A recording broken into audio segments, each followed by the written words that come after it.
우리가 살고 있는 대한민국의 현 주소는 국내 총 생산량이라고 하는 GDP 기준으로 볼 때 세계 11위에 해당이 된다고 합니다. 아쉽고 안타까운 부분은 여전히 존재하지만 어둡고 그늘진 부분이 존재하고 있습니다만은 그래도 잘 먹고 잘 사는 나라에 해당이 됩니다. 외국을 갔다가 돌아오면 우리나라가 그래도 정말로 잘 살고 있구나. 외국 나가면 더 많이 느끼죠. 그런데 이렇게 되기까지는 이 나라를 위해서 피 흘리는 자들이 있었기 때문 아니겠어요? 땀과 눈물을 흘린 자들이 누군가는 그렇게 수고했기 때문에 이 나라가 오늘의 우리나라가 되어 있는 거 아니겠습니까? 그래서 우리나라는 6월에 집중되어 있는 이 피 흘린 사건을 상기하자고 6월을 호국, 보은의 달로 정하고 지키고들 있지요. 오늘 본문의 편지 발신자는 사도 바울입니다. 로마 교회에 보낸 편지 형식으로 된 내용입니다. 사도 바울도 참 많은 일을 한 훌륭한 주의 종입니다. 어떻게 보면 성공한 인물 이렇게도 말할 수 있지 않을까요? 교회도 많이 세우고 성경도 여러 권 쓸 정도로 주님과 긴밀한 관계를 맺은 사람, 그런 훌륭한 사람, 성공한 사람이라도 과언이 아니죠. 신학교에 가면 학생들이 많이 연구하고 싶어하는 그 인물 중에 바울을 꼽습니다. 그래서 이제 학생들의 논문을 주제를 조사해 보면 바울에 대한 연구가 참 많습니다. 그만큼 닮고자 한다는 의미도 되는 거 아니겠어요? 한 대학원생의 고백입니다. 사도 바울을 연구하기 위해서 그 일정대로 다니다가 돌아와서 일성이 뭐냐면, 난 최신형 교통수단으로 다녔는데도 이렇게 피곤한데 바울은 얼마나 수고했을까, 고생했을까, 피곤했을까, 이런 말이었다고 합니다. 그만큼 사도 바울은 고생의 부분이 참 많았습니다만은, 그러나 분명한 사실은 그 후에의 결과는 성공의 인물이다, 이렇게 말할 수 있다, 그런 말입니다.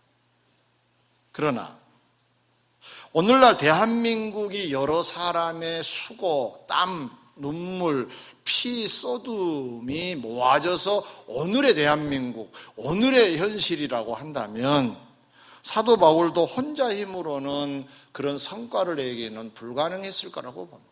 먼저 물론 주의 은혜가 크셨고, 다음으로는 로마서 16장 오늘 1절 2절만 봤습니다만은 내용을 쭉 읽어보면은 자기에게 참 고마운 사람들의 명단이 쭉 기록되어 있는 걸 볼 수가 있어요.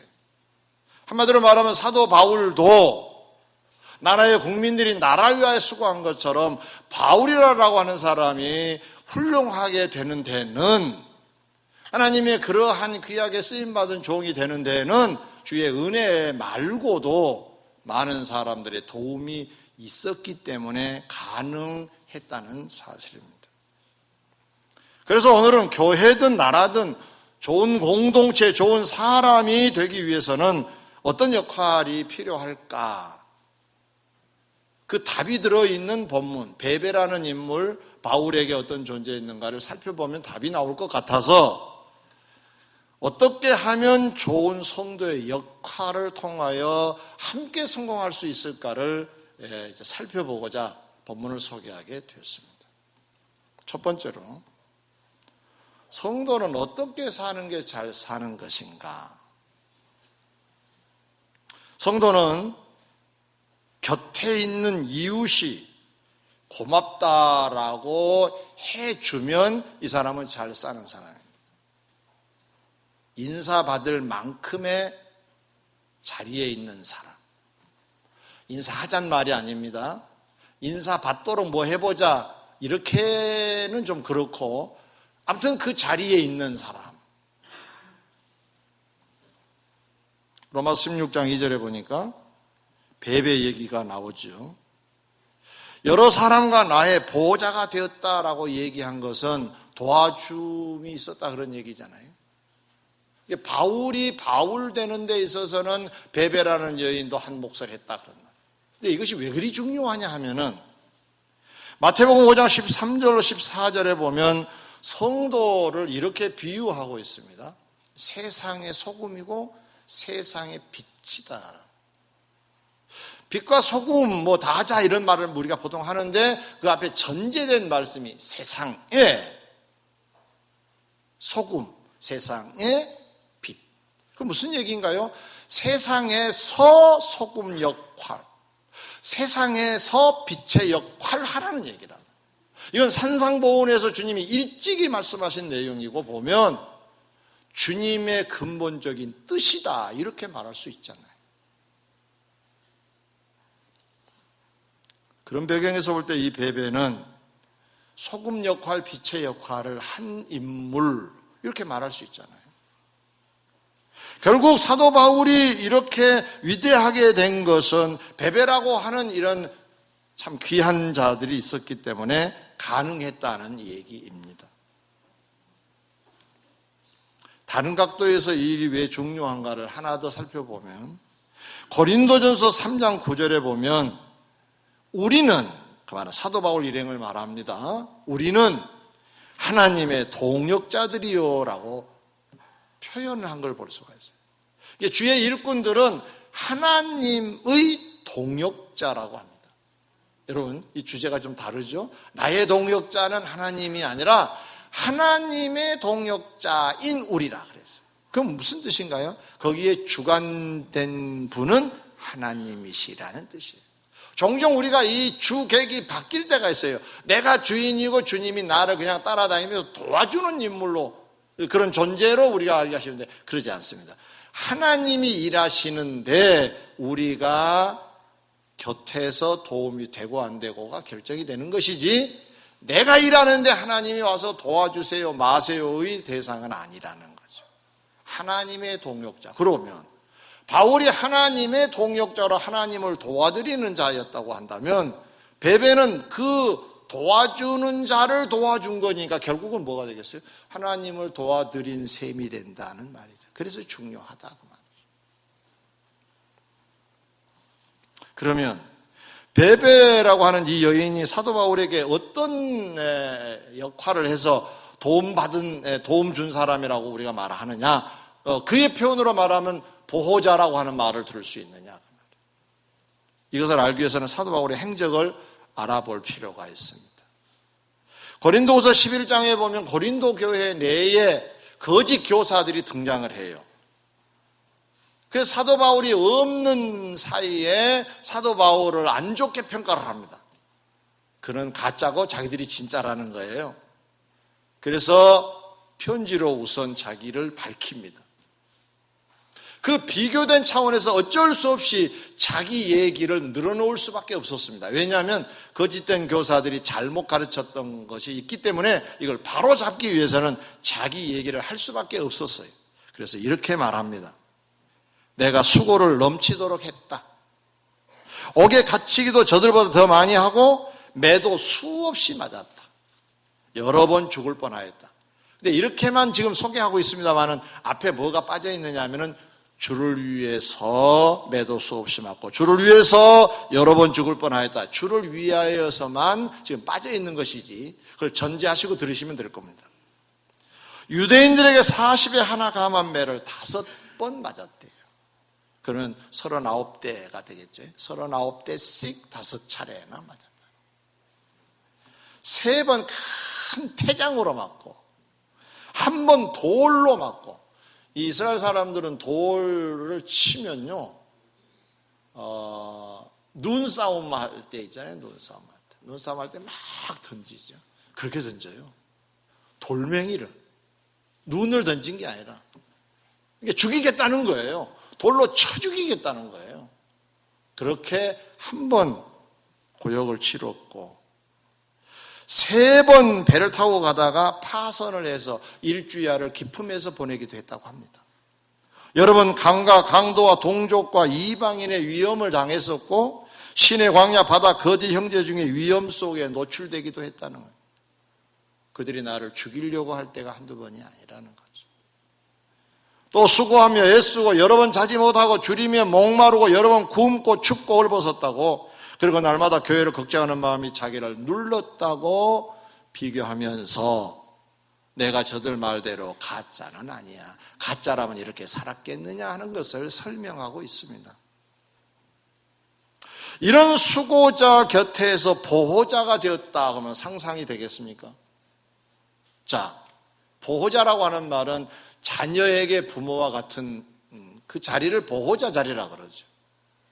가족을 건사하는 남편의 자리를 보호자 자리라고 그렇게 말하죠. 자, 그러면 매를 맞고 돌아왔다 그러면 보호자가 어떻게 하겠습니까? 상처를 싸매주고 치료해 주겠죠. 헐벗고 있다 그러면 입힐 옷을 준비해서 했겠죠. 배고픈 사람이다, 먹을 걸 준비했겠죠. 어디 여행을 가야 된다, 복음을 전하기 위해서 가야 된다 그러면 경비를 대주었겠죠. 사도 바울은 이것 말고도 염려가 많았대요. 교회를 생각하는 염려가. 그럼 염려 많은 사람에게는 어떤 역할이 필요할까요? 곁에서 위로하고 격려가 필요하지 않았겠어요? 디모데후서 4장에 보면 사도 바울이 이런 개인적인 표현을 합니다. 외로운 사람으로. 그래서 사랑하는 디모데를 빨리 좀 왔으면 좋겠다, 내가 네 얼굴을 보고 내가 좀 기쁨을 얻었으면 좋겠다라고 얘기를 할 정도로 외로움을 많이 탄 사람이다. 혼자 산 사람이었거든요.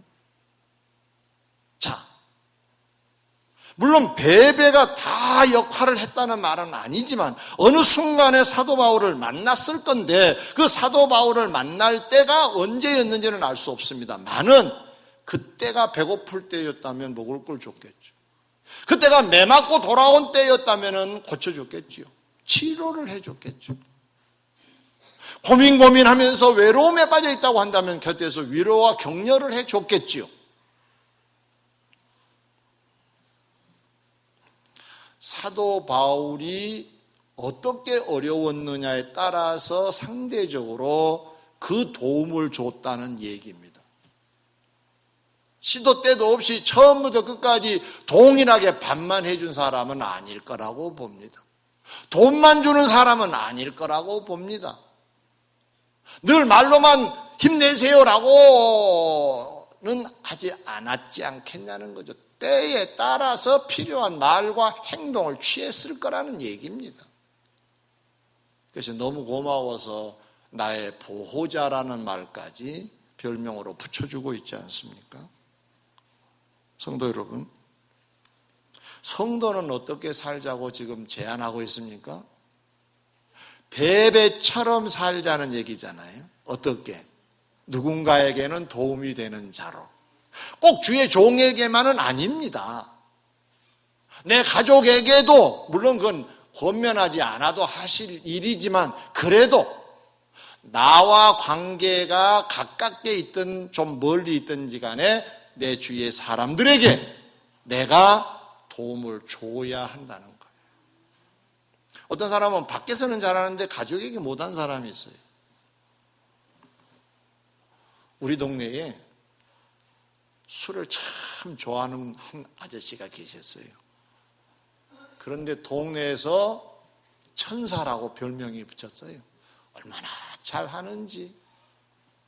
근데 그 집의 사람들에게 물어보면 악마라고 그래요.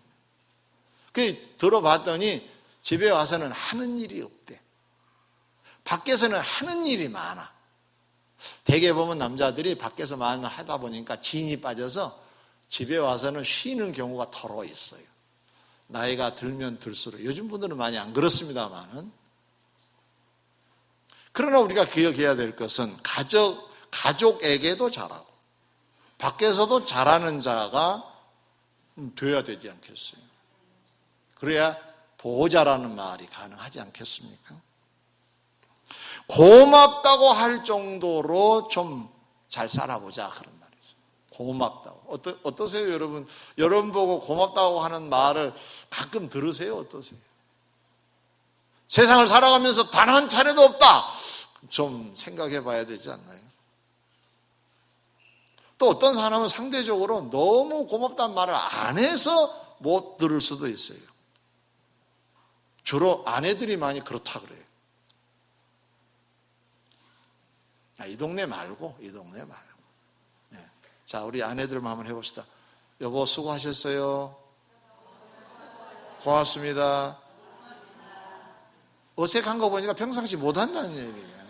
자, 남편들에게 한번 제안합시다. 아내들 수고 많습니다. 자, 수고 많았어요. 시작. 네, 저 얼굴 보세요. 어색해가지고. 자, 우리 서로 사실은 고마운 일이 뭐 한두 가지겠습니까? 예? 근데 표현을 안 해서 그럴 수도 있지만 때로는 정말로 고마운 일을 안 해서 안 한 것도 모르잖아요. 한번 돌아볼 필요는 있다는 말입니다. 어떤 나라의 큰 부자가 수억불 나가는 자동차, 자가용을 땅에 묻겠다는 이벤트를 하겠다고 광고를 했다고 합니다. 수억 나가는 자가용을 땅에 묻겠다고 광고를 한 거예요. 미친놈이라고 뭐 다들 그냥 욕 바가지로 했겠지요. 정신 나간 놈이라고. 돈이 그냥 얼마나 많은지, 썩어 나간가 보다 별별 욕을 다 하고 비난하고 멸시하고. 그러나 이것이 이제 소문 나가지고 구경 가는 사람이 많았대요. 자동차를 땅에 묻는 날 많은 기자들이 이제 진을 치고 거기 이제 취재를 하는 거예요.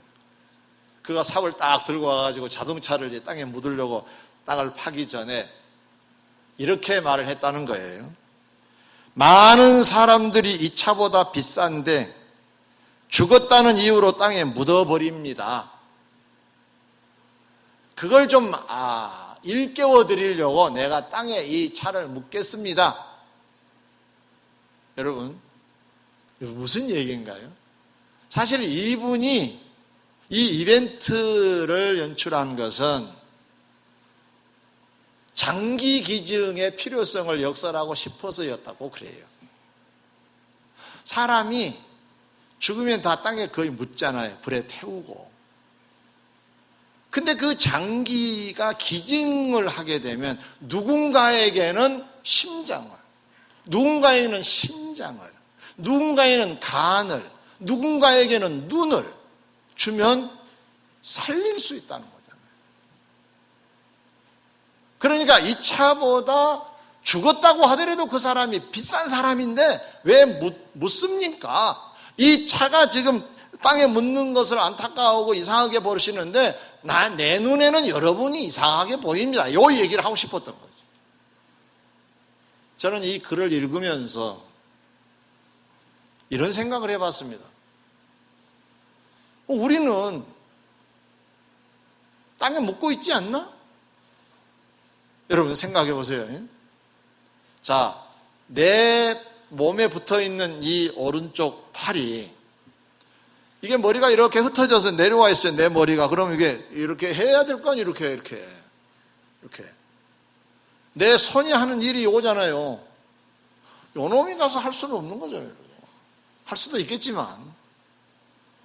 근데 안 한다. 묻어둔 거죠. 자가용을 땅에 묻는 사람보다는 산 자기를 땅에 묻고 있는 거 아닐까요?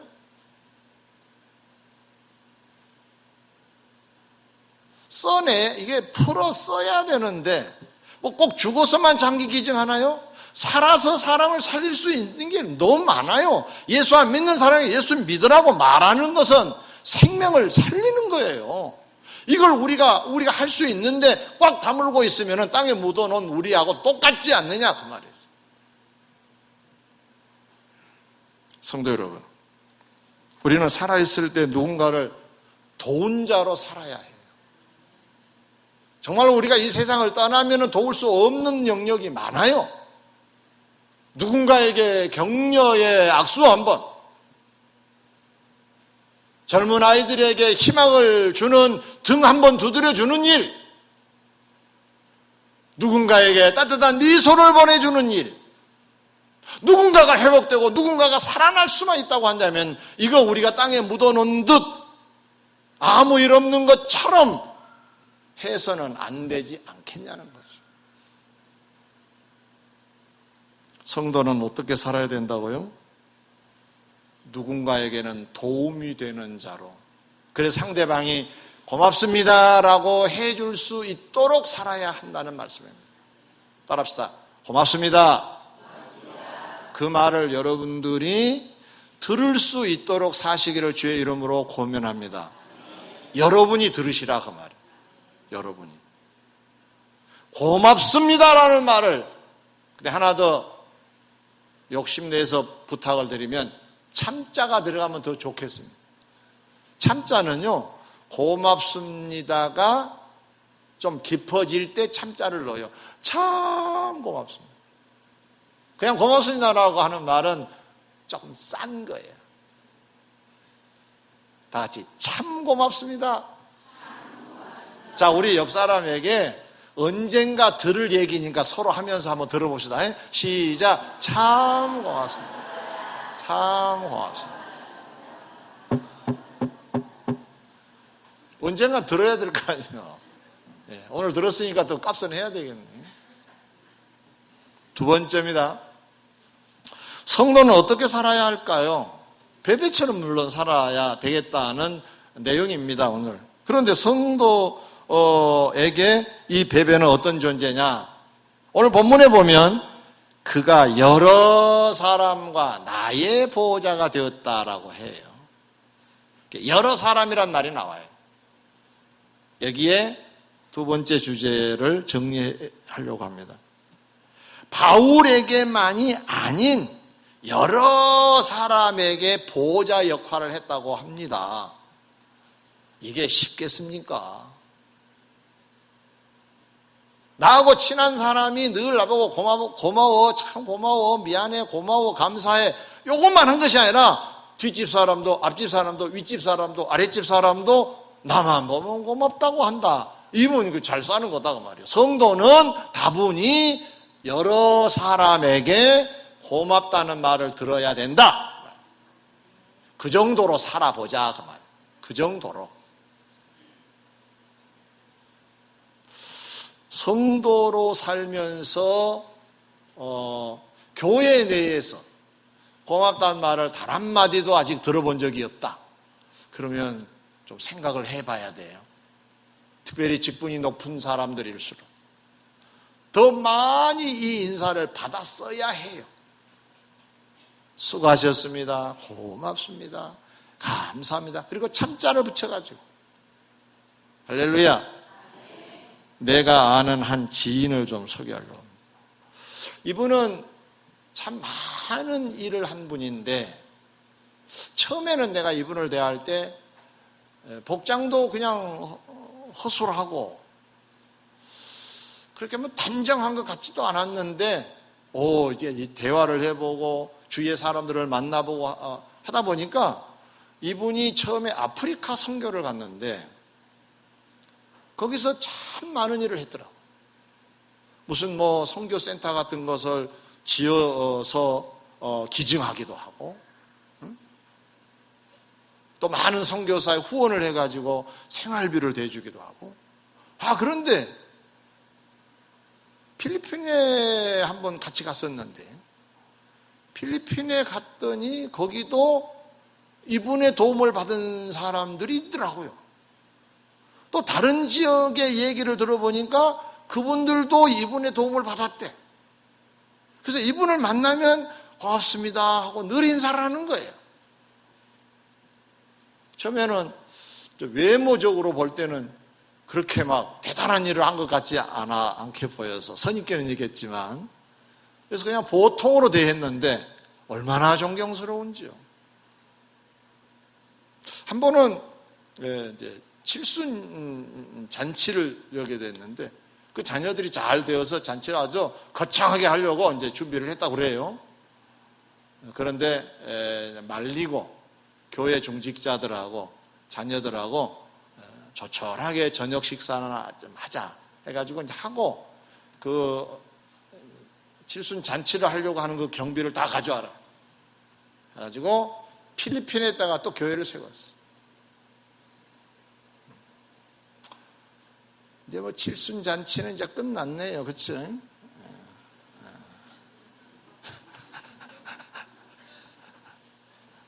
하세요. 네. 하세요. 네.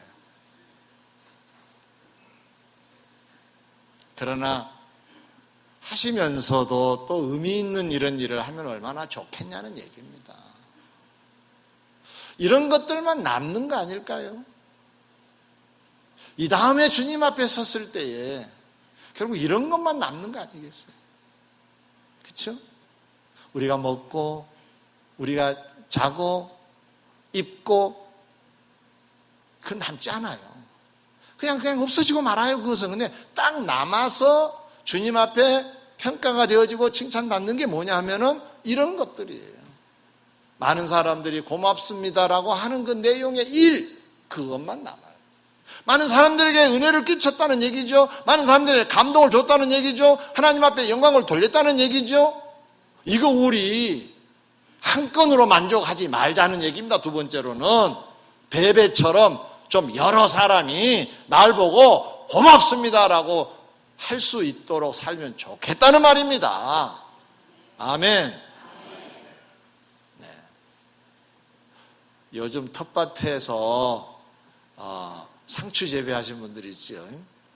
상추를 따면 목사에게 가져옵니다. 그래서 가끔 이런 생각이 들어요. 목사한테만 줄까? 다른 사람들에게도 주면 참 좋을 건데 이런 생각을 해요. 주겠지요. 내가 제일 끝에 가지고 왔는가도 모르지만 가끔 그런 생각이 든다 그 말이에요. 많은 사람들에게 도움을 줄 수 있는 사람, 고맙습니다 해줄 수 있는 상대가 되시길 주의 이름으로 권면합니다. 셋째 마지막으로 이런 성도는 어떻게 성경에서 말씀하고 있을까? 로마서 16장 1절 2절을 제가 다시 차근차근 읽어드립니다. 내가 갱그리아 교회 일꾼으로 있는 우리 자매 베베를 너희에게 추천하노니 너희는 주 안에서 성도들이 합당한 예절로 그를 영접하고 무엇이든지 그에게 소용되는 바를 도와줄지니 이는 그가 여러 사람과 나의 보호자가 되었음이라 그래요. 당시 로마는요, 부권이 강화되어 있을 때입니다. 그러니까 아버지, 남자 위주의 어떤 사회였어요. 심지어는 아이들의 생사 여탈권을 아버지가 가지고 있었다 그래요. 그러니까 가령 뭐 험한 말이기는 하지만은 뭐 어떻게 해서 아이를 죽였다. 그래도 살인죄를 물지 않았다는 거예요. 그만큼 부권이 강화되어 있을 때니까 상대적으로 있는 여자의 주의는 매우 낮았다는 거예요. 근데 이 편지는 어떤 편지냐면은 로마 지역의 성도들에게 보낸 편지입니다. 그리고 이 추천하는 여인은 고린도 남부 지역의 갱그리아라고 하는 그 지역 도시에 있는 여인이에요. 고린도 지역에 전도하는 중에 이 베베를 만났던 거지요, 사도 바울이. 그래서 지금 자기가 로마로 가기 전에 로마서의 편지를 가지고 심부름을 간 사람인데 뭐라고 얘기를 합니까? 이 여자를 내가 지금 보낸다 그러면서 너희는 주 안에서 성도들의 합당한 예절로 그를 영접을 하고 무엇이든지 그에게 소용되는 바를 도와주라. 이 말을 좀 쉽게 말할까요? 깍듯하게 대접해라 그 말이에요. 극진한 대접을 해라. 왜냐? 그가 보통 사람이 아니다. 그는 여러 사람에게 도움을 준 여자, 나에게 도움을 준 자로 하나님을 도운 여자다. 그 여자를 함부로 하면 안 된다. 그런 뜻이에요. 하나님을 돕고 있는 이 여인에게 깍듯하게 대접하라고 얘기를 합니다. 우리 교회가 존재하기까지 많은 분들의 땀과 눈물이 있었습니다. 다 주님의 시선처럼 우리가 그렇게 찾아낼 수는 없다 하더라도 우리 주위에 고마운 분들은 그래도 우리가 보고 느낄 수 있어서 이따 광고 시간에 제가 메모지 한 장을 드릴 건데 거기다가 참 고마운 자가 생각이 나면 써보시라고 제가 드릴 거예요. 이따 그 시간을 잠깐 가질 건데, 우리 교회가 세워지기까지 수고한 자들, 지금도 여전히 수고하고 있는 자들, 생각난 대로 그냥 잠깐 기도하고 누굴 쓰면 좋겠습니까? 물어보시고 써보시고, 또 하나, 교회는 교회지만 여러분에게 참 고마운 분이 계시면 그분 이름을 한번 써보라. 여러분이 추천했다는 이름을 써도 좋고 안 써도 좋고, 사연을 써도 좋고 안 써도 좋습니다. 제가 보려고 그럽니다. 목양에 도움이 될까 싶어서 보려고 합니다. 이 고린도 지역에서 일하고 있는 베베라고 하는 여인, 갱그리아 교회 여집사님인데, 이분을 지금 로마로 보내면서 로마 교회 성도들 보고 깍듯하게 대접하라. 그러면 제가 왜 조사를 하느냐? 할 수만 있으면 우리도 그냥 깍듯하게 대접 한번 했으면 좋겠다는 생각이 들었어요. 말씀을 준비하다가. 좀 대접을 한번, 저녁을 내가 한번 멋있는 데 가서 한번 대접을 다 가면 좋겠지만, 그 중에서 좀 그래도 좀 좁혀가지고, 사실은 제가 볼 때는 다 가야 해요. 내가 보니까 다 갈 사람이 보니까 다 수고했잖아요. 이럴 때는 고개를 끄덕거리는 거예요. 자, 다 갈 사람이요. 다 이러지 마세요. 너무 겸손해하지 마시고. 여러분이 계셔서 교회가 이 정도 된 거죠. 부인하지 않습니다. 주님도 인정하실 거예요. 그러나 그 중에 더 좁혀보자. 조금 더 많이 수고한 자들 좀 찾아내지면 좋겠다. 어떤 사람이 뽑혔다고 가정을 합시다. 나는 엄청 수고를 했는데 안 뽑혔어. 요거 넣어야 됩니다. 이것이 나오면 안 됩니다. 이게 큰일 납니다. 이게. 그러지 말고, 좀 더 하라고 하는, 분발하는 신호구나. 그렇게 해야지. 여민교회는 사람도 몰라주고 내가 얼마나 수고했는데 내가 밤에 와서 일하니까 아무도 몰랐겠지. 이렇게 생각하면 안 됩니다. 그냥 주님의 신호로 그렇게 생각하시고. 아멘. 빌립보서 4장 19절에 보면 또 다른 얘기가 나옵니다. 사도 바울을 도왔던 빌립보 교회를 향해 이렇게 축복합니다. 나의 하나님이 그리스도 예수 안에서 영광 가운데 풍성한 대로 너의 모든 쓸 것을 채우시리라. 이 말씀은 사도 바울이 감옥에 갇혀 있을 때인데 빌립보 교회가 유독 관심을 갖고 사도 바울의 고생한 것을 참아볼 수가 없어서 에바브로디도라는 사람을 파송합니다. 네가 가서 도와줘라. 그래가지고 가요. 갈 때 빈손으로 가지 아니하고 십시일반 다 헌금을 해요. 그래서 사도 바울에게 갖다 줍니다. 후원금을 성교비를 갖다 주는 거예요. 그때 빌립보 교회를 향하여 바울의 축복의 내용이에요. 한마디로 말하면 하나님이 너희 필요한 것을 다 채워주시기를 원한다. 채워주시기를 원한다. 채워지기를 바란다 하는 축복을 선언해요. 이 말씀의 의미는 하나님께서는 이렇게 대접하신다는 의미가 포함되어 있는 겁니다. 그러면 사람도 나에게 고마운 자가 있으면 고맙습니다라는 인사를 하고 하나님도 그 사람을 찾아서 고맙구나라고 하실 거라는 얘기잖아요. 할렐루야. 그래서 더욱 말씀을 맺고자 합니다. 우리는 뭘 해야 되느냐? 고마운 자로 살아야 합니다. 마땅한 일이면서도 사람들에게 대접도 받고 하나님의 대접까지 받게 되는 길이니까 이거 해야 되지 않느냐. 폭을 넓혀가면 얼마나 좋겠느냐. 몇 사람이 아니라 여러 사람이 나의 보호자가 되어줬다고 할 정도니까 베베라고 하는 여인은 참 손이 큰 여자입니다. 응? 품에 안을 줄 아는 넓은 가슴을 가진 여인인데 얼마나 훌륭해. 그래서 소개하고 있는 겁니다. 많은 사람 중에서도 가장 먼저 언급한 인물이 베베라는 인물. 여러분 다 이 시대의 베베가 되시기를 주의 이름으로 축원합니다.